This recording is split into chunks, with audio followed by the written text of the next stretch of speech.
For the Toronto Star, I'm Edward Keenan, and this matters.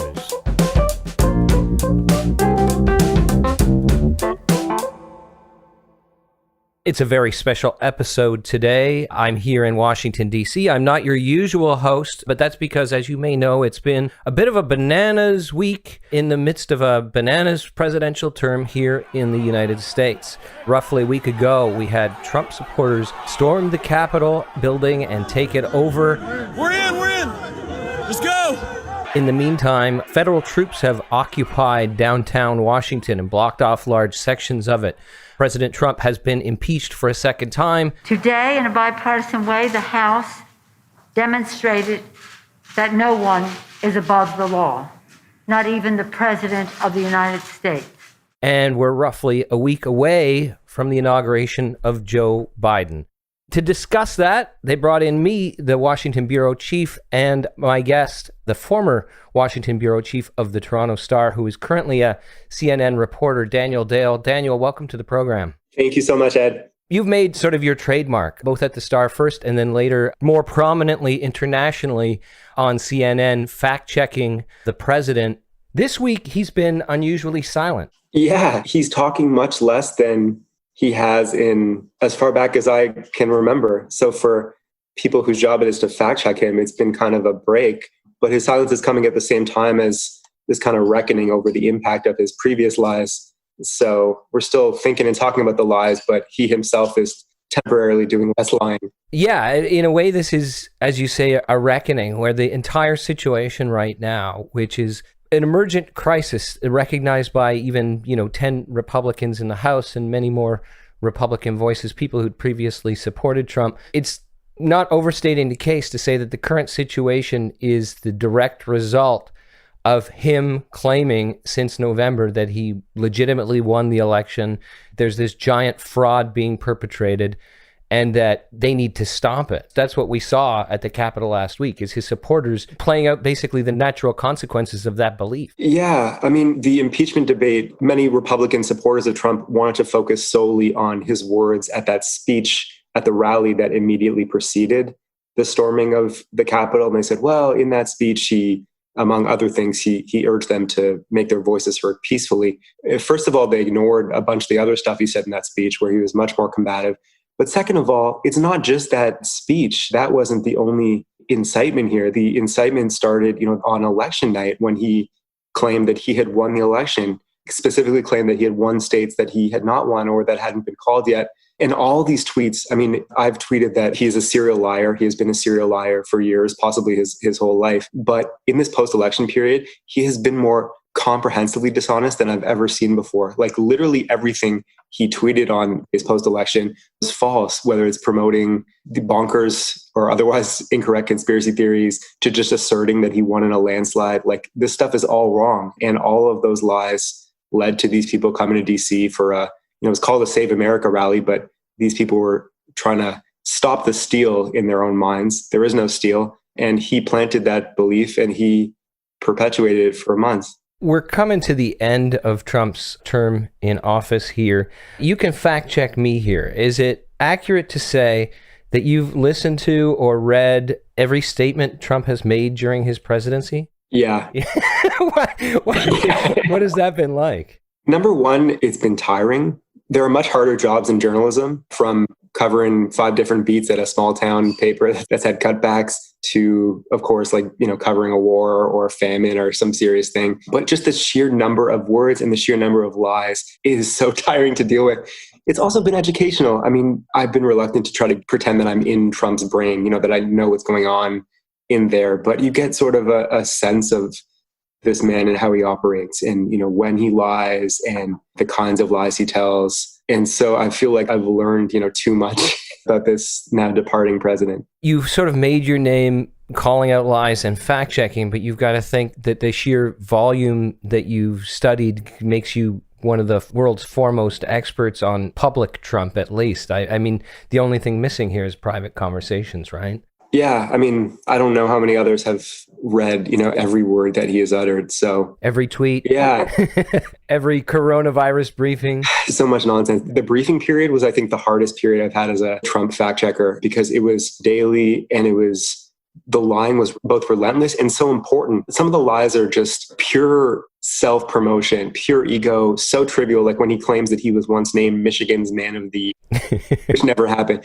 And so like that's like disturbing in its own way, but who really cares? But the lies that he was telling about the virus and the pandemic, you know, we have it under control, it's the flu, don't worry about it, basically, almost certainly got Americans killed. And so it just kind of mentally tough to just watch the president deceive people in a way that was going to cause death.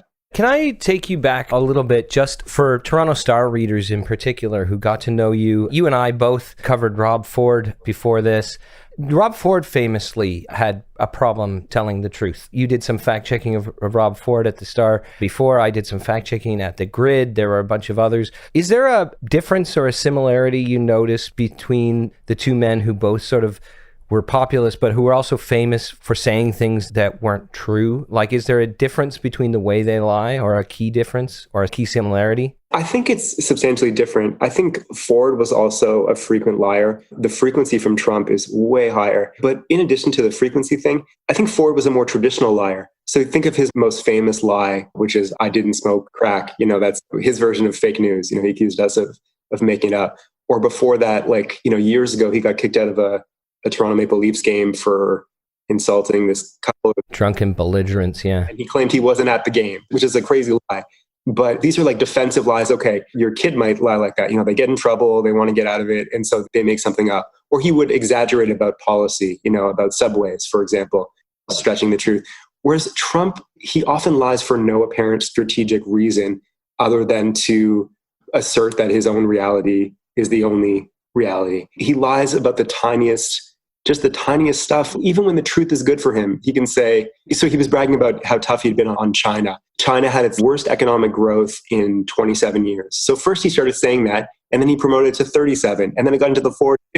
And then he eventually settled on China is having its worst growth in 67 years. So like 27, it works just as well, but he's never satisfied with an accurate number when he can use a bigger inaccurate number. So stuff like that, I think, is different than what Ford did. How did it start? I mean, it's not unnatural that you got sent to Washington by the Toronto Star to be the bureau chief and to sort of cover American politics and issues and all of that. How did it start that fact-checking Donald Trump became a big part of what you did in that job? I mean, he's obviously a guy who from the beginning, lots of people were aware he's not telling the truth. But you were really the first, or among the very first, or the first, as far as I can tell, to sort of just like think, well, maybe it's worth it to document all of this, just how comprehensively he is misleading people. How did you stumble on that? Right. So I came to DC for the Star in January 2015, so 6 months before Trump launched the campaign.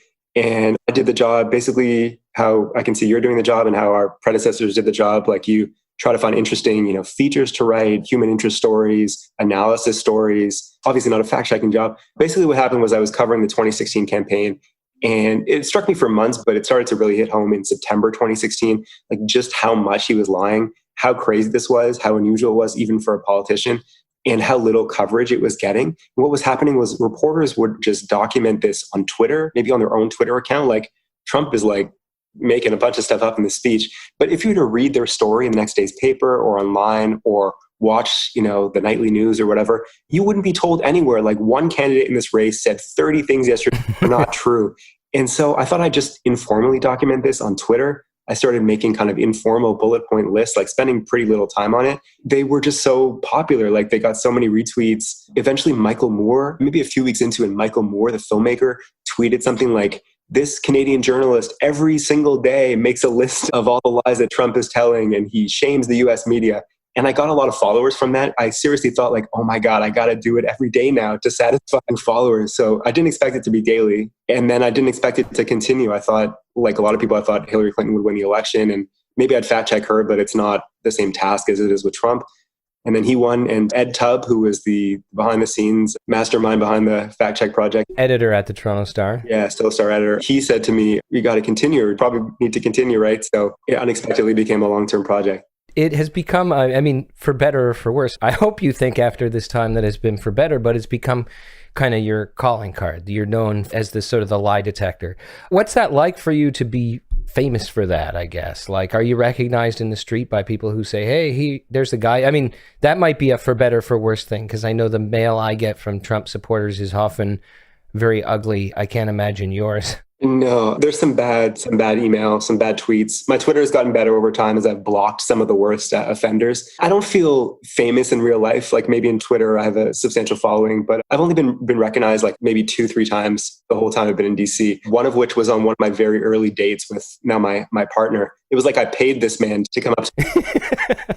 That worked out really well. But no, it hasn't happened often. I mean, it's cool to be on CNN and like feel like you have this kind of US platform. One of the challenges you might have experienced as a foreign correspondent is, you're educating Canadians. It's important and super fun journalism, but sometimes it can feel different than if you're like a Toronto reporter covering Toronto City Hall, where you feel like, the lawmakers are reading your stuff and they might react to you and you might... Yeah, the Star gets action all the time. Star gets action, that's what I was thinking. With the fact checking at the Star, like as it gained an audience, it's like, well, I got a Canadian outlet, these Americans might not care, might not read it. So I think CNN is a more natural home for this particular project.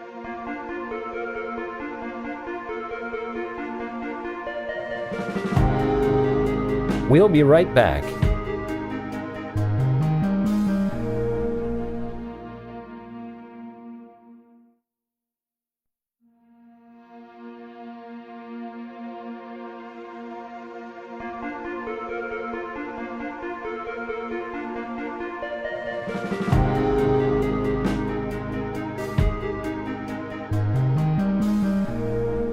I think one of the adjustments I've had to make as the Washington bureau chief here, I think you actually maybe, and Mitch Potter, who also had the job before us, both kind of gave me a heads up, but it really sinks in that when I was city columnist from the Toronto Star and I call the mayor's office, they call me back in minutes, right? Yeah. And you're an important part of the media ecosystem in Toronto City issues when you're the Toronto Star reporter. Whereas here, you're at the long end of a list. Rather than the Star gets action, it's the Star got called back. Like that's I want to hang a sign some days when a member of Congress I'm trying to get a hold of actually gives me some interview time. And I understand there's 330 million people in the United States trying to get a hold of them, but it really sinks in. And so you found a way to cut through and make yourself very relevant even before moving to CNN. And that's part of the challenge I've been having is, the importance of explaining things and interpreting them for a Canadian audience and asking the Canadian questions, but also you making that adjustment to the role you play in the media ecosystem here is a bit of a challenge, I guess. And when you've moved on from, speaking of moving on, Joe Biden is going to be the next president. So far, at least, he shows no indication of providing the amount of material to fact check that Donald Trump did. All of us, I think, in the media are trying to think about how you shift your approach. But it's maybe a bigger and more pressing question for you is what do you see as the future of covering the administration of Joe Biden differently from Donald Trump? Well, for me, I'm going to fact check Biden rigorously. So with the same rigor as I covered Trump. But what I've tried to emphasize internally at CNN and in public comments is the same rigor doesn't mean the same product because it's just impossible. I would do these stories frequently with Trump. It would be like, here are the 27 false things Trump said at this rally last night. Biden doesn't do that. He might make a couple. He might make one false claim and one debatable or misleading claim, but he's very scripted. Literally everyone I've seen in American politics, there is nobody in Washington who lies as much as Donald Trump. And so the fact is, as intensely as you want to cover Biden, and as much as it would be easier if Biden lied as much as Trump for me, because then I could show, I could demonstrate my independence. It's just impossible. And so I'm going to do Biden, but I think there will also be more free time that did not exist in the Trump era. And I've already started to do some of it, debunking of viral misinformation on social media. So for example, there was a video going around the other day that purported to show a man having a tantrum at an airport because he was a Capitol rioter who got kicked off a flight because he was on a no-fly list for being part of that insurrection. In fact, it was just a mask dispute. He refused to comply with the mask policy. I wrote a story on that. I think there's more room in the Biden era to cover false claims from other political figures, whether it's media figures or congressional leaders or whoever. In summary, I'm going to do the president, but the job will become, I think, broader than the president because there will now be time to broaden it. And maybe there'd be time. I remember during Rob Ford's mayoralty and towards the end of it, and everybody was saying, it's exciting sometimes as journalists to cover turbulent times. But at the same time, you'd like to get a little more nuance into your story. You'd like to actually dig into that politics discussion a bit. And I wonder, even in the field of checking untruths, if Biden gives a speech and there's one sort of substantial thing that's misleading, you could really get into talking about why it's misleading and what the truth is and all of that. Whereas when you're trying to say, Trump said 44 misleading things in this one speech, you can't really get into each of them, especially in a television segment, beyond saying, this is the list of them and here's the truth in a sentence each almost. Yeah, that's a great point. I completely agree. And I know that, if we write that piece or do that TV segment, we'll have Biden supporters being like, come on, like this is nothing compared to the lies Trump told. Why are you spending time on this? But I think it's really worthwhile, even if it's not like an egregious false claim where Biden makes up an award or makes up a phone call that didn't happen. I think it's really valuable to readers to fact check the more nuanced stuff. And I try to emphasize that fact checking, there's an accountability component, but it's not like a punishment. It's not like I'm doing this piece because I am like angry at the political leader who said this statement. It's educational journalism. We're trying to educate voters, the public, about important facts about politics and policy. And so, yeah, there will be more opportunities for nuance. And I am excited about that for sure. One thing you talked about, it's important for readers. It's important sort of educational element. One thing when you get into this kind of fact checking, I'm sure people have said this to you a long time, is that it becomes clear that a substantial portion of the public who supports, say, Donald Trump, they're not going to believe you anyway, right? So some people have said to me, like, well, you do all this fact checking, you call this stuff out, it doesn't move the needle, you're not persuading anybody. And I know my own sense is that persuading diehard partisans is not necessarily a core part of my job so much as informing the general public. But I wonder if you ever get that sense, like, am I making a difference? Does all this fact checking, I document all of this and it gets waved away by 50% of the American public as fake news. How do you approach that, like either psychologically, or does it affect your sense of mission, whether or not the viewers at home actually believe what you're saying? Yeah, I've thought a lot about that. And so I think, and I might be wrong, but I think the percentage of the population that just waves the stuff away as like completely fake, I'll never listen to it, I think it's substantially smaller than 50, although it's very large. I think the hardcore base, and you see this in polls of when they ask, do you think Trump is honest and trustworthy? It's somewhere around a third of voters. And so that's a big number, and it doesn't diminish your point at all. My attitude has been that, number one, it would be great if that didn't happen. I think it's a long-term problem that American society, maybe society more have to address. I don't know how to fix it. In the short term, I'm going to produce this factual material for whoever wants to consume it. I say, like, when you do any form of journalism, you never expect the entire population to consume it, and you never expect them to believe it. Like when the Toronto Star does like a great investigation of some issue with like grassy narrows, like some serious environmental or health issue. The reality is a small percentage of the population consumes any particular media outlet. And there's always going to be a percentage that for partisan reasons or for whatever reason is like, no, I don't believe that, or you're missing something. And so my attitude is, I wish it was everyone, but I'm going to do this for whoever's willing to consume it.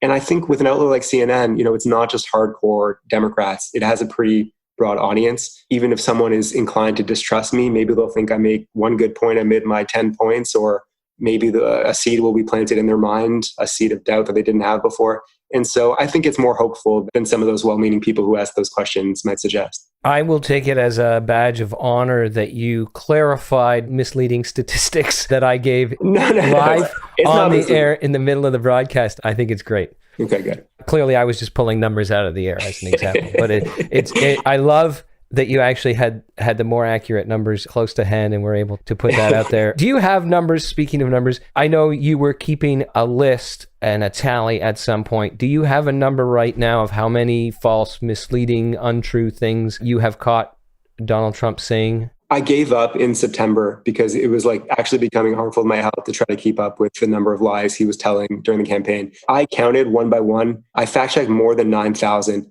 I suspect the final number is over 10,000, but I couldn't. It was hard for me to give up this project. It's like running like 97% of a marathon and then being like, I can't continue.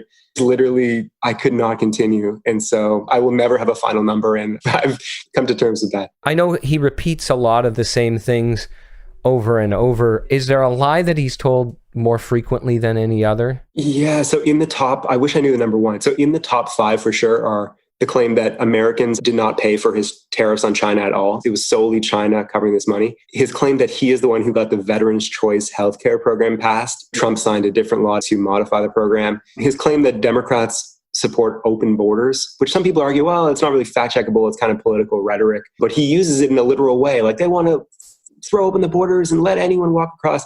Anyway, so those are three that are up there at the very top. Yeah, I mean, that last one is interesting because, I mean, this comes up a lot with Trump, and it comes up a lot with other politicians too, but it's like what for many politicians is a matter of spin, like maybe a slightly misleading way of phrasing your opponent's argument. Trump will extend that through his contemporaneous speaking to make it a literal claim rather than, like the stealth airplanes, literally invisible. Yeah, that's totally true. Yeah, so now that I think of it, open borders is usually in his speech text, and then he will add something to suggest they want literally no borders at all. One more question. Is there, in your estimation, a lie that he's told, or whether he's told it once or whether he's told it repeatedly, that is bigger or more important, like that stands out as the most urgently wrong thing he's said? I think there's two of them, and I would vote for one over the other. I think that the two most egregious, dangerous, serious ones are, one, the lie family. It's not really one lie about the stolen election, how he actually won. We've seen that has led to death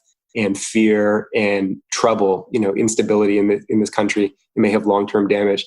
I think I'd vote as number one, though, the lie that he told dozens of times that the coronavirus was under control or going away or disappearing. In summary, that things were fine. As I said before, I think we can't quantify it, but it's very likely that thousands, if not tens, if not in the final analysis, if not hundreds of thousands of people had died because of that lie, that family of lies, and that general approach. We'd always said these lies have consequences, but I think those lies convincing people they didn't have to change their behavior about the pandemic, I think that has been the most deadly. Those two that you singled out are ones that, in particular, the United States, and to some extent the world watching and waiting, are reckoning with this week. Over 4,000 people a day, or at least on some of the days this week, dying still of the coronavirus. And in the meantime, Washington, D.C. trying to deal with the effects of the claims Trump has made about the election being stolen. These are things that this country will continue to wrestle with into the future, and I'll be covering that, as will you, Daniel. I want to thank you for taking the time to talk to your old friends at the Toronto Star today. Thanks for having me. This is great. And I want to wish you well in covering you in the future, and perhaps when these lockdown ends, I'll see you around Washington here. Yeah, let's hope. And I want to thank all the listeners out there for spending some time with us today. My name is Edward Keenan on This Matters. That's it for today.